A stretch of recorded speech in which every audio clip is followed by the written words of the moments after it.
Hi friends, welcome to our Jabas lifestyle. இன்றைக்கி weight loss ரெசிபியோடைய dish பார்க்க போகிறோம். அது என்னென்னா ஜோள ரொட்டி. ஜோள ரொட்டிக்கு தேவையான பொருட்கள் என்னென்னு பார்க்கலாம் வாங்க. ஜோள மாவு 1/2 கப், நெய் தேவையான அளவு, தேங்காய் எண்ணெய் தேவையான அளவு, தனியா 1 ஸ்பூன் எடுத்து வச்சுருக்கேன், மிளகாய்த்தூள் 1 ஸ்பூன் எடுத்து வச்சுருக்கேன், மிளகு 1 ஸ்பூன் எடுத்து வச்சுருக்கேன், ஓமம் ஜீரகம் தேவையான அளவு எடுத்து வச்சுருக்கேன், ஆனியன் 1 நறுக்கியது, கேரட் 1 துருவி வச்சுருக்கேன், உப்பு தேவையான அளவு. ஒரு நல்ல பாத்திரத்தை எடுத்து அதில் நம்ம கொடுக்கப்பட்டிருக்க எல்லா இன்க்ரீடியண்ட்டும் உங்கள் சுவைக்கு ஏற்ற மாதிரி நீங்கள் ஆட் பண்ணிக்கலாம், கூட குறைச்சிக்கலாம். உப்பு தேவையான அளவு போட்டுக்கணும், தனியா, மிளகாய்த்தூள், மிளகுத்தூள். இப்போ நான் எனக்கு தேவையான அளவுக்கு நான் போட்டிருக்கேன். உங்களுக்கு என்ன தேவையோ அதை நீங்கள் போட்டுக்கோங்க.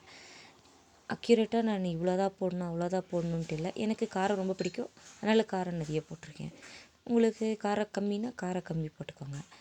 உங்களுடைய சுவைக்கு ஏற்ப நீங்கள் ஆட் பண்ணிக்கோங்க. பச்சை மிளகா காரம் என் பசங்க சாப்பிட மாட்டாங்க, அதனால் நான் சும்மா பெருசாக 2 கட் பண்ணி போட்டிருக்கேன். உப்பு தேவையான அளவு. இது எல்லாத்தையும் தண்ணீர் விட்டு பிசையணும். நல்லா என்ன மாதிரி பிசையணுன்னா சப்பாத்திக்கு பிசைகிற மாதிரி நல்லா சாஃப்டாக பிசைஞ்சு விடணும். கொஞ்சம் கொஞ்சமாக தண்ணி ஆட் பண்ணணும். நிறைய ஆட் பண்ணால் தோசை மாவு பதத்துக்கு வந்துடும். நம்ம ஒரு ஜோள ரொட்டி இல்லைங்களா, அதனால் என்ன பண்ணணும், கொஞ்சம் கெட்டியாக தோசை மாவு அளவும் இல்லாமல்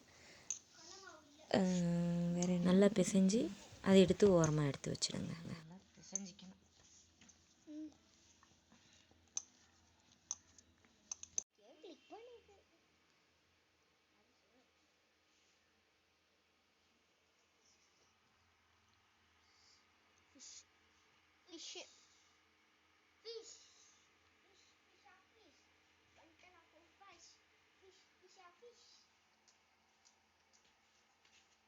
தவாவை ஹீட் பண்ணி வச்சுட்டு அதில் லைட்டாக நெய்யோ இல்லை தேங்காய் எண்ணெயோ கீழே கொஞ்சமாக தடவிட்டு கையிலே இந்த மாதிரி மெலிசாக தட்டி விடணும். ஃபுல்லாக தவாவில் தட்டி விட்டு சுற்றி கொஞ்சம் ஒரு ஸ்பூன் நெய்யோ இல்லை தேங்காய் எண்ணெயோ. நான் ஒரு அடைக்கு ஒரு அடைக்கு தேங்காய் எண்ணெய் போட்டிருக்கேன், ஒரு இதுக்கு நெய் போட்டிருக்கேன்.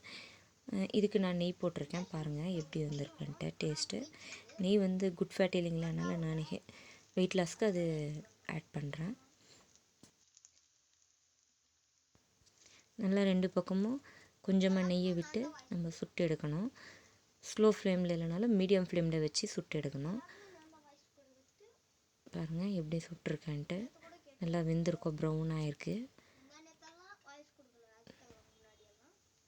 நெக்ஸ்ட்டு நான் ஒரு காட்டன் கிளாத்தில் தட்டி போட்டிருக்கேன்.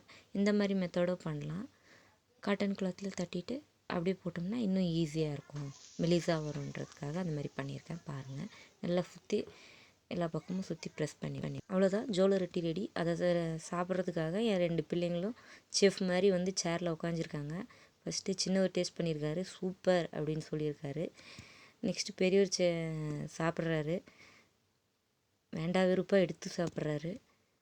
சூப்பர் அப்படின்னு சொல்லியிருக்காங்க. சைட் டிஷ் நீங்கள் என்ன வேணாலும் வச்சுக்கலாம். நான் புதினா சட்னி வச்சுருக்கேன், அப்படி இல்லையா தயிர் ரைத்தா வைக்கலாம். Bye friends.